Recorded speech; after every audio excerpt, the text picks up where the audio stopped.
didn't turn the air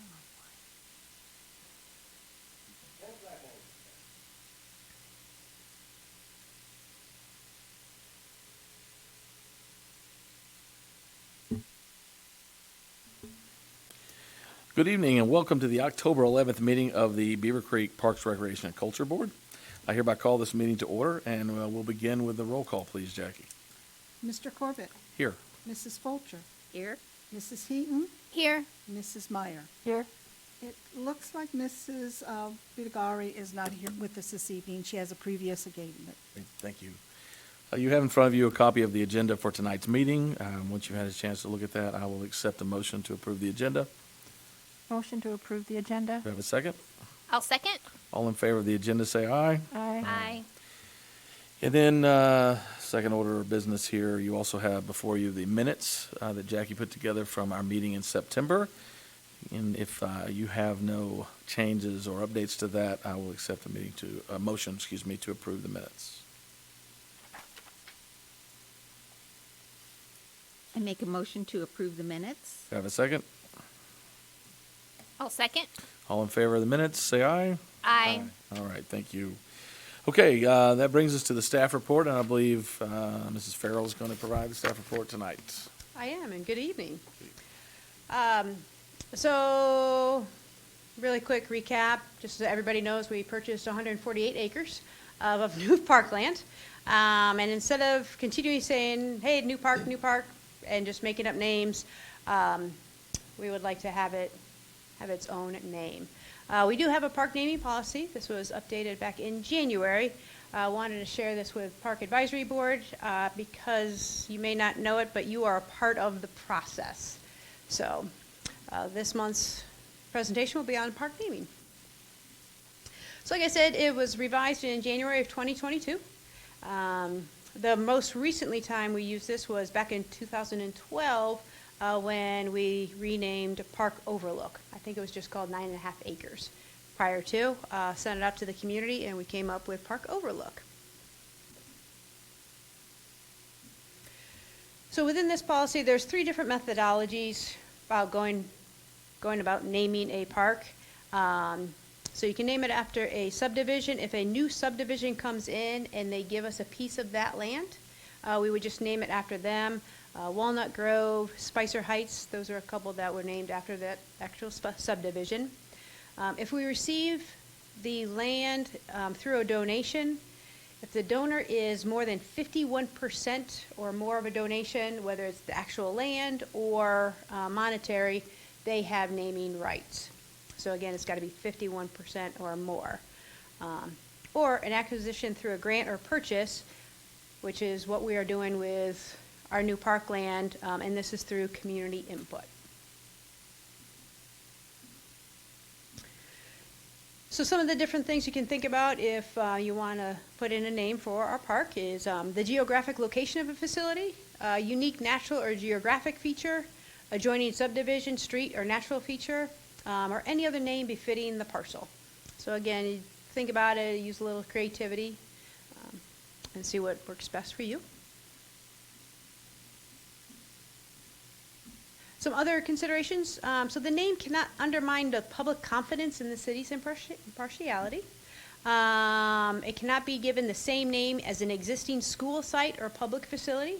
So we already have Maine Elementary, so we're not going to call this Maine Park. And the park will not be named after a person or an organization. So just kind of the procedures of if you want to send in a nomination, and all the information went out yesterday. If you haven't heard about it, it's hit a couple news media. It's out on Facebook, and it's also out on our city website. But basically, we make the announcement through our media outlets. All the nominations are sent to the park superintendent, and we actually have a fillable form online. So you can either fill out a paper form, and it would come to me, or you can go online, and it's submitted through the website, which goes to me and then our parks email. So then I would present all of these nominations to our Park Advisory Board. We will do that in November.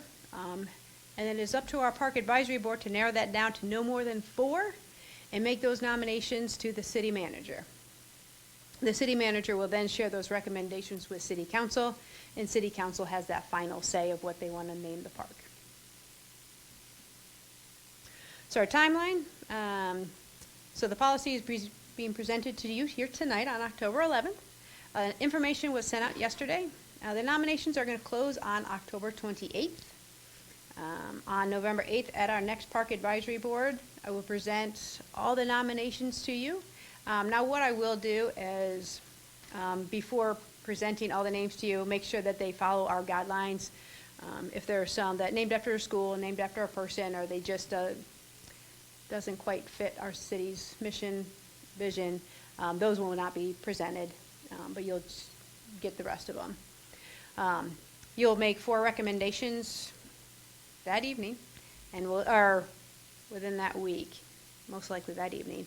I will send those to the city manager the following week, and then he'll be ready to present those to city council at the end of November.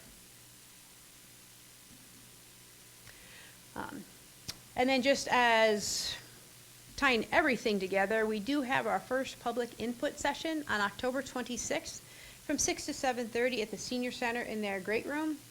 This is an opportunity for everybody to come in. We'll have a site plan of the different amenities that can go out in the park. And so people can comment, say, oh, I like this, or I really don't like this, or you're missing this. That's the time to come on out and say, here's what I would like to see in that park. If you're not able to make it on the 26th, we will have surveys out. So we'll have information out on our website, and again, social media. And so if you can't make it the 26th, or you can't make it to another public forum or don't feel comfortable going out, there's still plenty of ways that you can share your ideas. The next public forum will be in November. We don't have a date yet, but I hope to have that in the next week or two, and then we'll be pushing that information out as well. Do you have any questions? Is 148 acre park already taken? Just kidding. I cannot tell you what nominations are out there yet. I was inspired by the 9.5 acre park. That was and I would love you to go to our website and fill out the form and then just do it properly. That would be fantastic. That makes it easier for the park superintendent. What's that website? www. It is right there in small print, beavercreekohio.gov. Thank you. Absolutely. I have a question. Oh, sorry. Yes. So the input on the 26th, who's running that? Oh, that's a great question. Brandstetter Carroll Oh, so is the our group, okay. consultant, and so he's putting the overall master plan together, and he'll be running that public forum. Okay, so it's not something we should or need to be at that moment. We can go if we want. That is correct. Okay. Yep. Fine. And it's like, there's not going to be like, hey, come at 6 o'clock because he's going to talk. Come anytime between 6 and 7:30. You don't have to be there for the hour and a half. But if you can come at 7, at 7:15, we'll be there from 6 to 7:30. Just showing the land and what's kind of the idea that he Yes, has. so he came up, so we used our 2019 master plan. And it's like, hey, here's what comes up constantly high in the rankings, athletic fields, hiking trails, pickleball courts, all that type of thing. And so he's plotting those, he being Brandstetter Carroll is plotting something in the concept plan. And we'll have that, like 1 or 2 concept plans, so people get an idea. But then like, that sounds great, but you're forgetting I see. this. So it's similar to the master plan that he did for the 10-year plan that had each of the parks and what he thought should be in there. That is correct. kind of- okay. Yeah. So this narrowed it down a little bit, only because we already had Beavercreek's Right. input from the other Yeah. one. But then this is just specific. Gotcha. So we're very comfortable working with Brandstetter Carroll. He's done our last 2 master plans, the first one in 2008, then this one in 2019. Yeah. So, yeah. All right, thanks. Yep. Would we, if we do come that night, could we be of any assistance in that or with anything or? It would be great if you're able to come. It's just more people that is familiar with the park system, what we do. And so it's like, hey, if some of staff and Brandstetter Carroll are talking to others, it may be just more Okay. people to interact with. Good. Yeah, absolutely. Great, thank you. Mhm. Thanks. All right, and then Aaron will be set up to give us the division report next, when you're ready.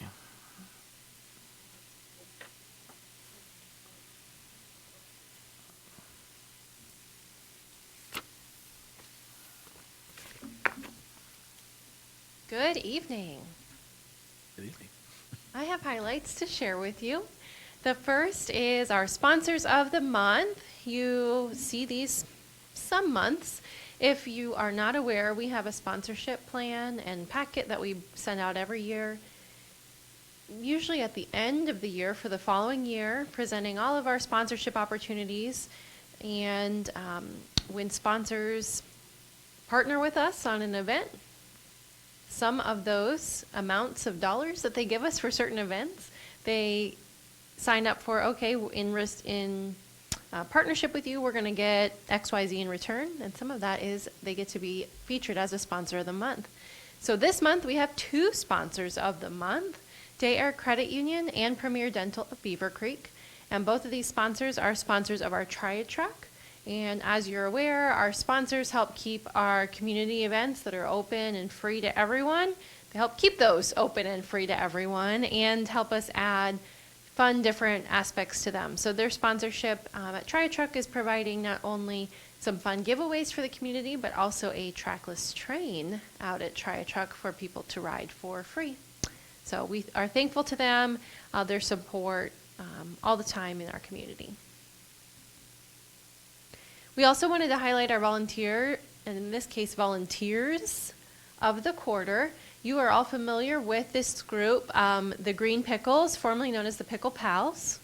They raised more than $30,000 for pickleball courts, and we are so thankful for their volunteerism. And if you haven't been out to Dominic Lafino Park, while the weather is still nice, the pickleball courts are just so popular, and that project was something that was totally a grassroots effort on that group's part. There were a few key volunteers who really rallied the troops, and then over 30 different people and organizations gave money to help bring that project to fruition. Moving over to some activities at the Senior Center. One of our absolute favorite events is the Halloween party that happens over there. This will be on October 27th. It's a Thursday from noon to 1:30. There is lunch, of course. There's always food, but there is a costume contest. And if you haven't dressed up in costume in a while, this is a great chance to really go all out. We have some people who really get creative, and their costumes are very impressive. So there's usually a Halloween costume parade, and there are judges. And I don't think there's any actual, maybe some prizes, maybe some like swag and some door prizes, but the biggest prize is the glory of winning the costume contest. So we want to thank ProMedica Heartland of Beavercreek for their sponsorship. Also, our Veterans Day celebration is coming up on November 10th. This will also be from noon to 1:30. This is always a really special ceremony over at the Senior Center. As you can imagine, we have a lot of veterans that we like to recognize, and we have some really neat presentations this year. If you're not familiar with Quilts of Valor, it's a group that makes quilts to present to veterans. So they do a little quilt presentation ceremony, and that's a picture from last year's quilts that were given. And also this year we'll have the Air Force Band performing for some musical entertainment, which is always fantastic. So we're really looking forward to celebrating our veterans in this way. We want to thank Miami Valley Day Spring for their sponsorship. Moving into the general recreation side, I wanted to highlight a couple new classes. Earlier this summer, we started a line dancing class.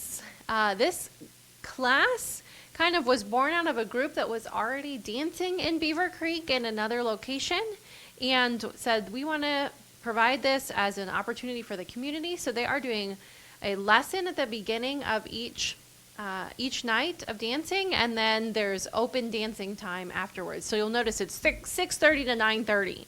You are not learning new dances and steps the whole time. You get to learn some new at the beginning and then put that to practice. So it's really a fun time. It's over at Lafino Plaza in the multi-purpose room, and we're structuring this one as it's every Thursday from here until it stays successful. And you can sign up on a monthly basis, or you can sign up as a drop-in each night that you want to attend. And then just this week we started a Pilates class, or last week actually, as I think of it. This is on Tuesdays and or Thursdays. You can sign up for Tuesdays, or you can sign up for Thursdays, or you can sign up for both. And you do get a deal if you sign up for both days of the week over at CI Beaver Hall. We haven't had a Pilates class in quite some time. And if you're not familiar with it, it's a very good whole body workout and something that many people enjoy. So we're really glad to have found a new instructor who is interested in bringing that to the community. I wanted to highlight our fishing derby. This is one of those programs that changed with COVID into a new format. We do a week-long come out and fish at the park, as you're familiar with. And I have a few slides on the fishing derby because I can't stop enjoying the pictures that get submitted, and I wanted to share those with you. So earlier this fall in September, we had 43 different participants submit photos of their kids fishing at Dominic Lafino Park. And I think actually, Jackie, you'll have to check me on this, I think all of them actually caught a fish. Sometimes we get a picture where they didn't actually end up catching a fish, but they tried. And this year, all the pictures that we got, they caught a fish. And I wanted to share some of those with you. We had some sponsors, the Green Optimists, as well as the Jenkins Community Development. We also received a grant from the Ohio Division of Natural Resources. They do a Step Outside grant that helps us actually buy the fish to stock the pond. So we do stock the pond before our fishing derby so that there are some more fish that might be more easy to catch. And that's what you'll see a lot of, the hybrid bluegill or the channel catfish in our photos. We also have some kiddos who caught some bass and some carp. So there are some bigger fish swimming around in that pond. So I hope you enjoy some of these photos. Yeah. We have, thanks to our sponsors, as well as thanks to a lot of donations from different places in the community, we're able to get some prizes and put together some really good prize baskets. So we were able to put together 6 prize baskets. Those included, in one, there were tickets to a Reds game. In another, tickets to the zoo. And in a third, tickets to Kings Island. And then Cabela's donated 3 gift cards as well. So in each of those prize packs, you got one of those gift cards or tickets, or a couple of tickets, as well as a variety of toys and games and trinkets and some fun fishing gear and things like that. So in order to win a prize, all you had to do was send us a photo of fishing between those dates out at our park, and we entered you into a random drawing. So everybody had an equal chance to win. And these are a little hard to see on the screen, but they are thank you notes that we received from a couple of our Fisher boys and girls, Fisher boys and Fisher girls, Fisher people, thank you. Young anglers. There you go. Young anglers is the term. Emerson, she wrote us a thank you note that says, I'm going to have to step closer. Says, thank you, Beavercreek Parks, for the fishing derby and prizes. And then Branson wrote, thank you for the prizes. So we just got a kick out of those. So we wanted to share them with you. Branson has a scary fish.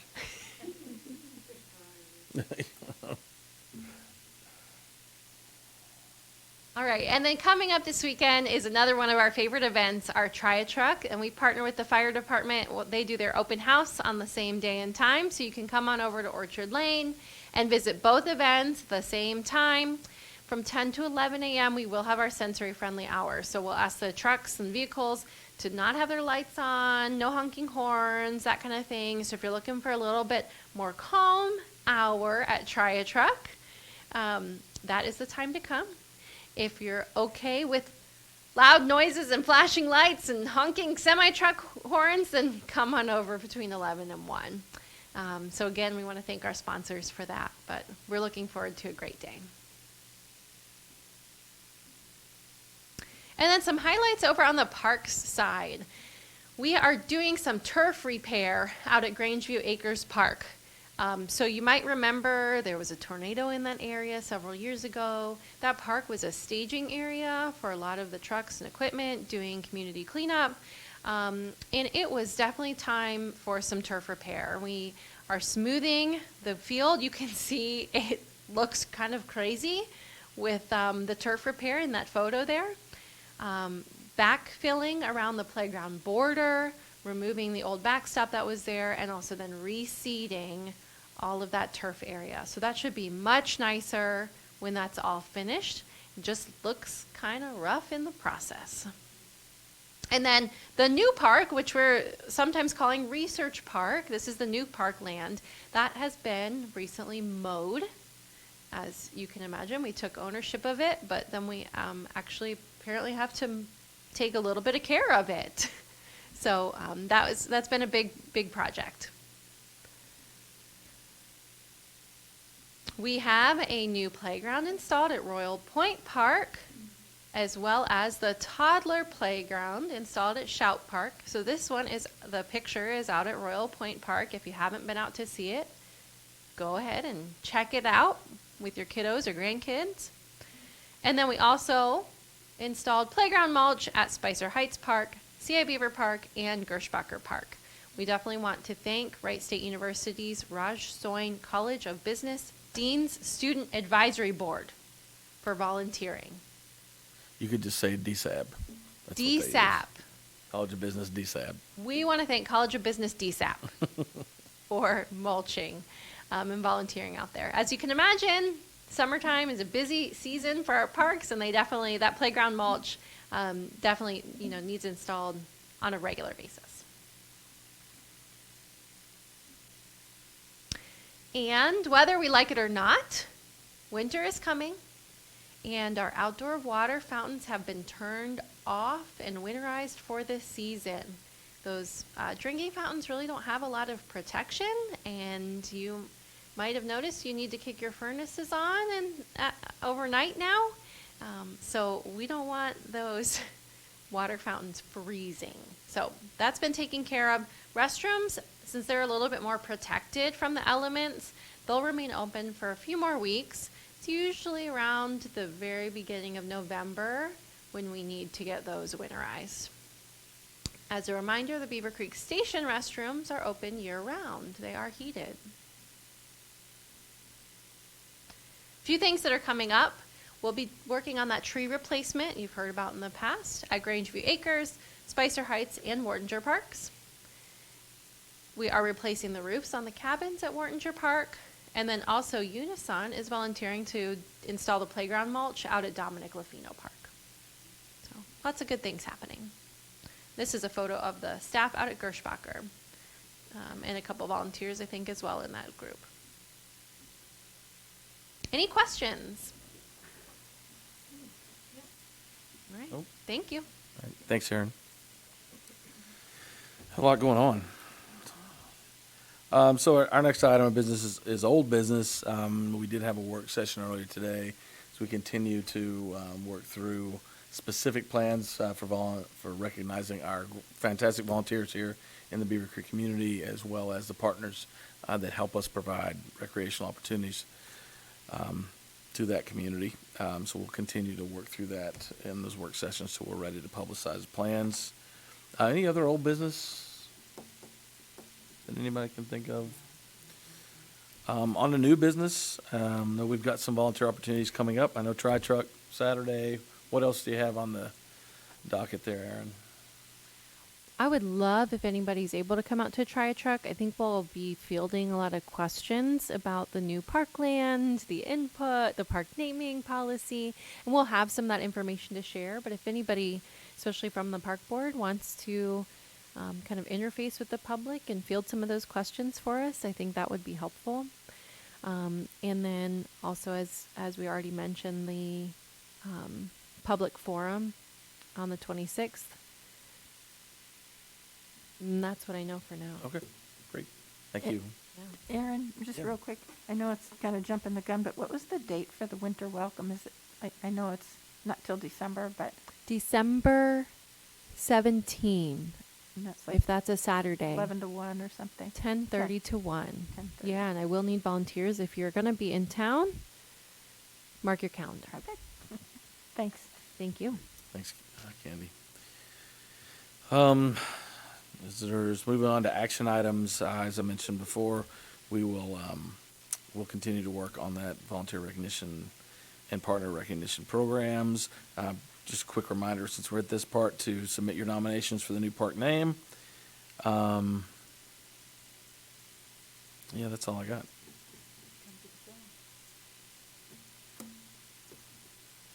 All right, so that'll bring us into board time. I just happened to pick my head up that direction. Sharon, why don't you start board time for us? As I stare at Kim the rest of the meeting now to make her uncomfortable. Yeah, I just want to remind the community, if you have students or you yourself need a place to volunteer, contact the Parks Department. They are always in need of volunteers, and most of those can be done, on off to hours as well. So reach out to them and come volunteer. Christina? My family has been hitting up the parks a lot lately with the great weather out, and I just want to thank you for everything is in such great shape right now, and we're loving it. The trails are great. The new playground mulch is wonderful. So thank you for all of that hard work. And I don't really have anything tonight, but thank you. And I'll just echo Christina's words there. Everything looks great. Was thinking about earlier when you showed, I think one of the first things I did when I joined the park board was involved in the naming of the Overlook Park, so like 10 years ago. And looking at the updates on the playgrounds, it just amazes me how each year you guys continue to improve and use your resources very well. So I appreciate that very much. If nobody has anything else, I will accept a motion to adjourn. I'll make a motion to adjourn. Second? We have a second? I'll second. All in favor? Aye. Meeting adjourned. Thank you.